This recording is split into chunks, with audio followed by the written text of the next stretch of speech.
আপনি কি কখনো জীবনের দুই পথে দাঁড়িয়ে থাকেন? একটা রাস্তা সহজ হয়, পরিচিত, যেখানে সবাই আগে থেকেই চলে এসেছে। আরেকটা রাস্তা হয় অজানা, কঠিন, যেখানে পদচারণা খুঁজে বের করতে হয় নিজেকেই।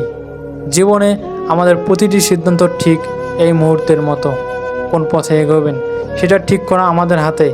ভয় পেতে নেই, ভয় মানুষকে আটকিয়ে রাখে। কঠিন পথটা যেখানে ঝুঁকি আছে, সেখানে আসল শিক্ষা ও শক্তি লুকিয়ে আছে। সফলতা আসে তাদের কাছে যারা সাহস করে অজানার দিকে এগোতে পারে, যারা ভয়ের মুখে দাঁড়িয়ে নিজের বিশ্বাসকে ধরে রাখে। মনে রাখবেন, কঠিন পথে চলার মানে সবসময় সহজ নয়, কিন্তু কঠিন পথটাই আপনাকে সত্যিকারের পরিবর্তন, আত্মবিশ্বাস ও লক্ষ্যকে স্পর্শ করার সুযোগ দেয়। আজকের সিদ্ধান্ত, আজকের চেষ্টা আপনার আগামী জীবনের গল্প রচনা করবে। সুতরাং ভয়কে পাশে রাখুন, সাহসকে সাথে রাখুন, আর সেই পথে এগোতে শুরু করুন যেটা সত্যিই আপনার।